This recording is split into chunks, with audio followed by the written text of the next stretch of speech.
Good morning children. तुम कब जाओगे अतिथि? ये रिवीजन मैं आज करा रही हूँ। बहुत बच्चों का कहना था कि मैम एक बार और पढ़ा दीजिए, इसे मैं एक बार और पढ़ा दे रही हूँ। अतिथि तुम कब जाओगे। लेखक है शरद जोशी। 1931 में जन्म हुआ था, 1991 में मृत्यु। हिंदी जग के प्रमुख व्यंग्यकार शरद जोशी का जन्म मध्य प्रदेश के उज्जैन में हुआ था। आरंभ से ही लिखा, फिर पूरी तरह व्यंग्य में रह गए। व्यंग्य लेख लिखा इन्होंने, धारावाहिक, पटकथा, संवाद भी इन्होंने लिखा। इनकी रचनाएं ये सब है: परिक्रमा, किसी बहाने, जीप पर सवार, इल्लियाँ, राह किनारे बैठी, ये सब इनकी रचनाएं हैं। इस पाठ में लेखक के घर पर एक अतिथि 4 दिनों से रह रहा है, जिसके परेशान होकर उसके मन में विचार उठते रहते हैं। वे कहते हैं, चलो मैं 4 दिन से अतिथि आने के कारण लेखक के मन में विचार उठता है। वो कहते हैं, तुम निसंकोच सिगरेट का धुआं फेंक रहे हो, सामने रखी कैलेंडर अपनी सीमा में फड़फड़ा रही, मैं स्वयं तुम्हें तारीखें दे। मैंने बिना संकोच के अतिथि क्या है, सिगरेट का धुआं उड़ा रहा है, और लेखक क्या है, सामने रखी कैलेंडर जो फड़फड़ा रहा है अपना देख, और लेखक दिखा दिखा के कैलेंडर की तारीखें बदल रहा है। फिर भी अतिथि जाने का नाम नहीं ले। लाखों मील, अतिथि ये बोल रहा है कि लाखों मील, चंद्रमा की दूरी लाखों मील है, एस्ट्रोनॉट वहाँ से भी जाके वो नहीं रुकते हैं, और तुम जो इतना छोटा सा जगह, इतना दूरी तय करके भी तुम रुके हुए।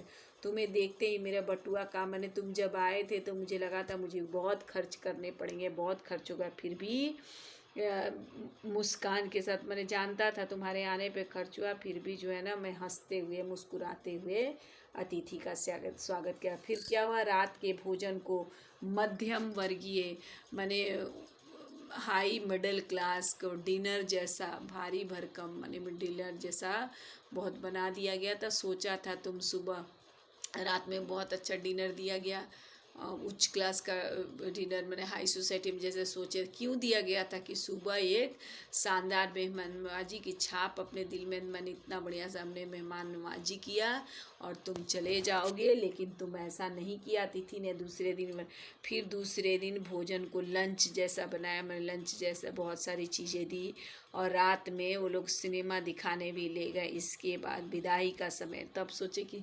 अगले दिन लंच भी खिला दिया, सिनेमा में दिखाया, विदाई का समय आ जाना चाहिए था, तुम तुरंत चले जाओगे। तीसरे दिन कपड़े धुलवाने की फरमाइश की, तब तक तीसरे दिन वो लोग सोच रहा था तीसरा दिन चला जाएगा, तब तक धोबी अतिथि तीसरा दिन क्या बोला, कपड़ा धोने का फरमाइश की। कपड़े धुल कर भी आ गए, तुम्हारे भरकम शरीर, सलवटे बड़ी, चादर बदले, मैंने भारी शरीर इतना नीचे तुम सो रहा है, वो चादर भी मुड़ तुड़ गई है, उसको भी हम लोग बदल चुके हैं। ठाकों के रंगीन गुब्बारे, मैंने पहले हम हंस के बात करते थे इस कमरे में, अब दिखाई नहीं पड़ रहे हैं। मैंने जितने हंस के बात करते थे वो हंसी ख़त्म हो गई है, बातचीत ख़त्म हो गया है।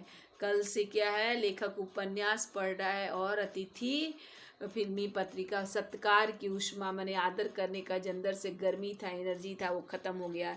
अब भोजन खिचड़ी बने, मैंने पहले डिनर बना फिर लंच बना। अब क्या स्थिति है, खिचड़ी था गया। घर को स्वीट होम कहा गया है, पर तुम्हारे हो रहने से मैंने घर को तो स्वीट होम कहते हैं, लेकिन एक अलग आदमी, एक डिफरेंट आदमी के आने से स्वीटनेस ख़त्म हो जाता। अब तुम चले जाओ, वरना मुझे गेट आउट, मैंने तुम नहीं जाते हो तो मुझे तुम्हें भगाना पड़ेगा।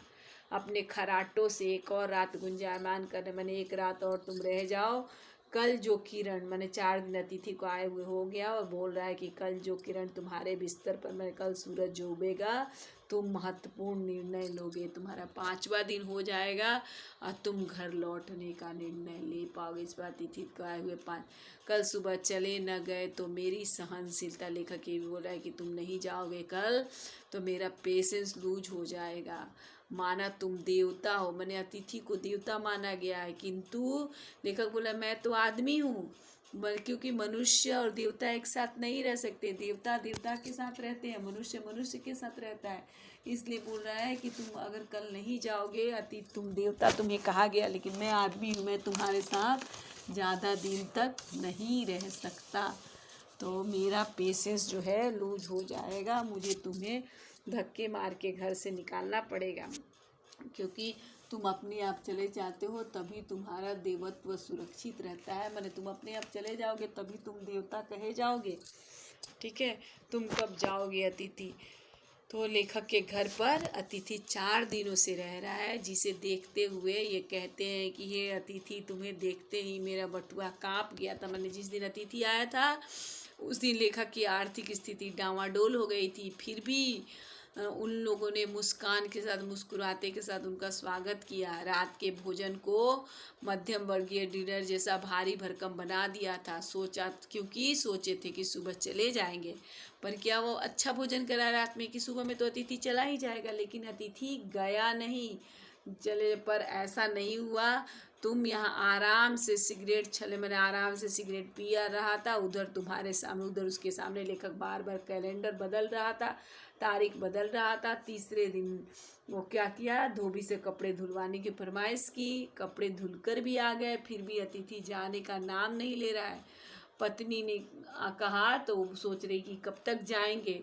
तो चौथे दिन कपड़े धुलकर भी आ गए, फिर भी तुम डटे रहे हो, मैंने जाने का नाम नहीं ले रहे हो। बातचीत के जितना भी बातचीत का विषय सब खत्म हो गया है। दोनों अपने अपने में मग्न हो गए हैं। सौहार्द, जो एक दूसरे के प्रति प्रेम था, वो भी खत्म हो गया है। जो अंदर में सेंटीमेंट था, वो गाली देने को मन कर रहा है लेखक को। जो सत्कार, मैंने जो आदर करने का एक अंदर से एनर्जी था, वो भी खत्म हो गया है। अब भोजन में क्या हुआ, लंच डिनर के बाद अब खिचड़ी बनने लगी है। घर को स्वीट होम कहा गया है, मैंने घर को सब लोग स्वीट होम को, परंतु तुम्हारे होने से, मैंने दूसरे को लोग घर में अगर आ जाए तो घर का स्वीटनेस खत्म हो गया। अब तुम चले जाओ, मैंने कह रहा लेखक कि अब तुम चले जाओ, नहीं तो मुझे गेट आउट कहना पड़ेगा। यदि तुम अपने आप कल सुबह चले गए तो मेरी सहनशीलता, मैंने कल सुबह भी अगर नहीं गए तो सहनशीलता जवाब दे जाएगी। माना तुम देवता हो, अतिथि बोल रहा है कि तुम देवता हो, किंतु मैं तो आदमी हूँ।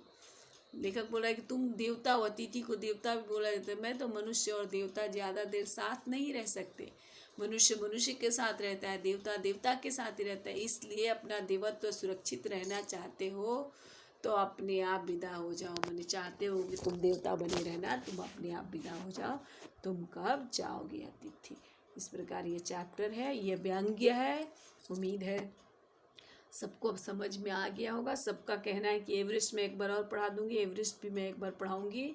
और एक दिन जिस दिन मेरा लाइव क्लास होगा उसमें रहीम के दोहे मैं लाइव क्लास में पढ़ाऊँ। धन्यवाद बच्चों, खुश रहिए, सुरक्षित रहिए, घर में रहिए और अच्छे से पढ़ाई कीजिए।